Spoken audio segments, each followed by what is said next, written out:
Bonsoir à tous, j'espère que vous allez bien et que vous avez passé une belle journée. Donc je suis Audrey Chéneau et je vais y arriver, retrouve pour le défi 365 jours de live. Euh, et donc quelque chose que je voulais partager avant de commencer, sachez que vous pouvez retrouver tous mes lives sur ma chaîne YouTube. Il faut que je vous rajoute le lien dans ma bio, je crois qu'il n'y est pas, donc je vais vous le rajouter. Mais sachez pour ceux qui seraient arrivés en cours de route et qui souhaiteraient découvrir les précédents lives que j'ai pu faire, que vous pouvez les retrouver sur ma chaîne YouTube. Aujourd'hui, j'avais envie de partager avec vous ma réflexion et comment je transforme ça. Très souvent, je suis assez interpellée par les critiques que je peux entendre autour de gens qui réussissent. Il y a des gens qui réussissent et puis on va dire, tiens, qu'est-ce que tu penses d'un tel ? Et en fait, ça va être dans la critique, mais pour moi, il y a différentes façons de critiquer. Ce que je veux dire, c'est que, bien évidemment, j'ai des coachs que je préfère à d'autres. Il y en a qui ne me parlent pas du tout.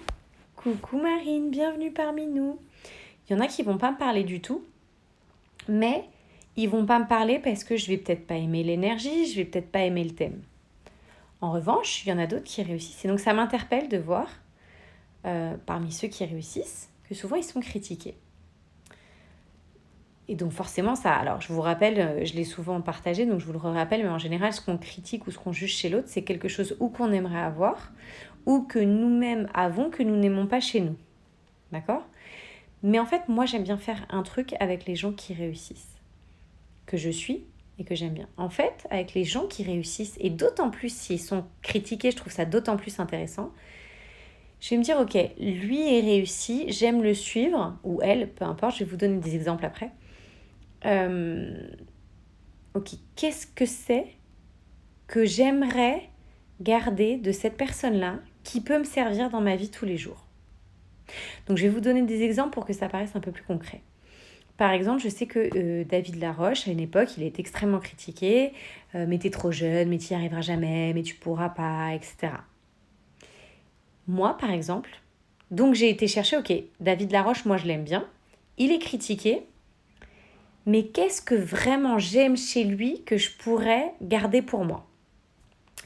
Et donc, par exemple, je me suis rendu compte que ce que j'aimerais vraiment garder de David Laroche, c'est cette capacité à toujours se remettre en question, à aller voir les petits détails pour continuer de s'améliorer et devenir une meilleure version de lui-même.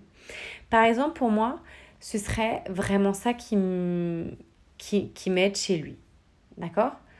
Par exemple, je vais penser à Sophie Chag. Il y en a qui l'aiment, il y en a qui l'aiment pas, mais je crois que c'est toujours pareil pour tout le monde. Et Sophie Chag, par exemple, moi, ce que j'aime, c'est son authenticité, sa façon d'être. Elle est tout le temps là, elle partage les choses telles qu'elle les pense. Voilà, c'est ce que j'aime. Marine, est-ce que tu peux me dire si tu es toujours parmi nous, si ça marche, si on m'entend bien ou si ça coupe, s'il te plaît. Bon, j'espère que ça va, et puis sinon je verrai en replay. Après, ils sont pas tous forcément critiqués, d'accord ? Mais en fait, dans la personne que j'aime, je vais, voilà, par exemple, chez Yannick Alain, ce que j'adore, c'est sa gentillesse et son humour. Voilà, c'est deux trucs que j'adore rire, j'adore. Donc, chez Yannick Alain, ce que je vais retenir, c'est ce côté gentil, c'est ce côté et humour.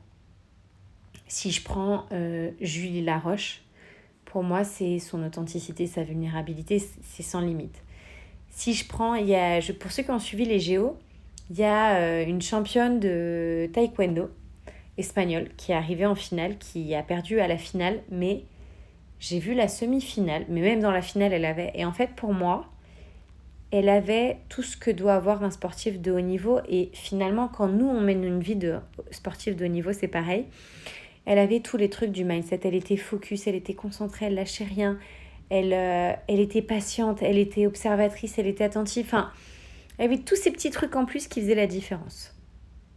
Donc en fait, quand je vais aimer quelqu'un, et ça peut être quelqu'un qui n'est pas connu, d'accord ? Mais ma réflexion, c'était que ça m'interpellait toujours la critique qu'il pouvait y avoir autour de certains. Et comment moi, je le transformais. En fait, j'écoutais, parce que tout le monde n'est pas obligé d'aimer, j'écoutais la critique qui pouvait être faite être faite envers cette personne que moi j'aime bien, mais je vais surtout aller chercher. Donc en fait, vous pouvez même après vous amuser à le faire dans votre entourage, euh, avec vos parents, votre mari, votre femme, même vos enfants, pourquoi pas à la rigueur, etc., etc. Et donc, voilà, je vais toujours aller chercher ce petit truc. Par exemple, si je prends Marine, si je dis pas de bêtises, des nœuds de Saint-Julien, j'adore sa bienveillance. Donc en fait, pourquoi je vous dis tout ça et pourquoi c'est important? Parce que quand j'ai des phases de doute ou des phases où j'ai besoin d'avoir la bienveillance, des phases où j'ai besoin de me mettre en question, des phases et qui vont parfois être challengeantes, désagréables, je vais me dire, tiens, là, David Laroche, il ferait comment? Ou des phases, par exemple, où je vais avoir plus envie de m'écouter en tant que femme, me réaliser, je dis, tiens, là, Julie, elle dirait quoi?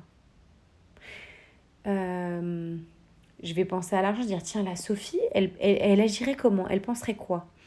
En fait, je vais utiliser ce que je préfère chez eux. Alors, parfois, il y a plusieurs choses, mais je vais utiliser ce que je préfère chez eux pour me le remettre dans leur quotidien. En fait, je vais me mettre dans leurs chaussures.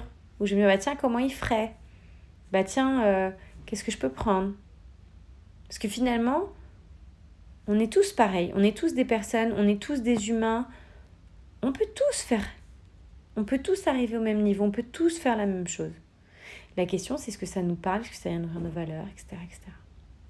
Donc voilà ce que je voulais vous partager pour ce soir. Dites-moi si ça vous parle, si y a comme ça des personnes qui vous inspirent et par exemple ce qui vous inspire c'est tel truc. Est-ce que vous vous souvenez dans le quotidien pour vous l'appliquer aussi?